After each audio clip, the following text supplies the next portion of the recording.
Quick, name the original superhero, the first to use superhuman strength to fight for truth, justice, and the American way.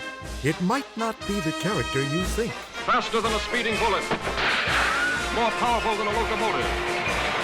Able to leap tall buildings at a single bound. The Man of Steel. It's Popeye the Sailor.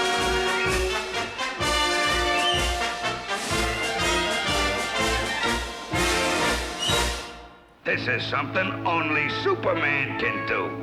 Pepper me chest with this. That'd be murder. Yeah, when it's your turn. Popeye was the first superhero of cartoons and pop culture comics. You really have to look at him that way. He was the first comic strip character who was stronger than the average man. He didn't go to a phone booth and take off his clothes, but he was a superhero in his own way. He was a superstar also. One can argue that Siegel and Schuster were influenced by Popeye. I don't know, they're not around to ask anymore, but I wouldn't be surprised, given once again their ages. If they were 16 when they created Superman in 1938, they would have been 6, 7 years old when Popeye appeared. Very influential. Superman's pretty good. Well, I can't be as strong as Superman. I'm handsome, too.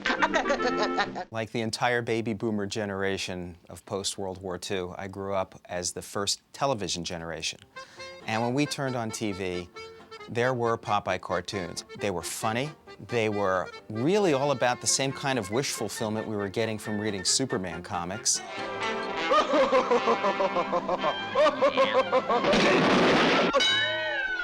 The formula for the Popeye cartoons is not that different from the formula of the Superman cartoons. Instead of pulling out Spinach, Clark Kent goes into a stockroom and changes his clothes. But essentially, that's what it is. You sit there waiting for the hero to emerge. I always had every other picture this way. Is there any spinach in the house? Here you are, Popeye! Like the great superhero characters, he has an Achilles heel. You know, like Superman has kryptonite, Popeye needs his spinach. It's a disaster if he doesn't get it. And so the structure of all the cartoons is, okay, he's got to get his spinach and vanquish the bad guy. It's like watching this iconic scenario play out every time. Although he's fundamentally a comic bruiser, he is also superpowered in the way that Superman or Captain Marvel were. In the first story, he has super strength, but he also has an incredible ability to not die, even though he'd be filled with bullets.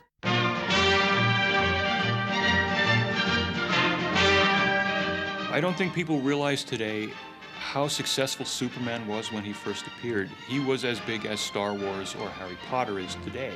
He started in comic books in 1938 and was an immediate success and was responsible for the growth of the entire comic book industry. And so it was logical with the Fleischer's success having taken Popeye from the comic strips and turned him into an animated character, that they would also have success turning Superman into an animated character. He's my super-duper dream man. It's quite amusing that at roughly the same time as the first Fleischer Superman cartoon appeared, there's a Fleischer Popeye where he momentarily turns into the Man of Steel, a kind of side reference, which I quite enjoyed.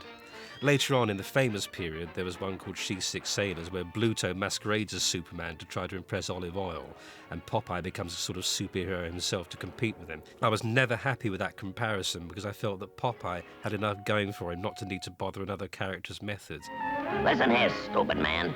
You still has to prove to me that you're a better man than I am. Popeye comes from that, I suppose, early Depression era. That's when the public liked put upon tough guys. I suppose he's very much akin to the Cagneys and the Bogarts of the time, who were tough but urban. He was a hero, and that was the genius of the Fleischer brothers, animating him and positioning him as, this strong underdog that would, come to the rescue. I think that's really something, I think even in films today, that draws an audience in and you become compassionate and sympathetic towards a character. You see yourself as the underdog and wanting to always stand up for what's right, and that's what Popeye was about, It made him a hero. I says I ain't gonna harm no bull.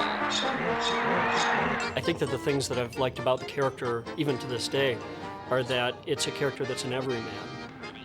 He's a hero, but an unlikely hero. Popeye isn't a character that you would think would be the hero. In fact, he's often a character who will do everything he can to avoid a problem. I think you ought to learn better manners. You doesn't want to grow up to be a great big bully now, does you?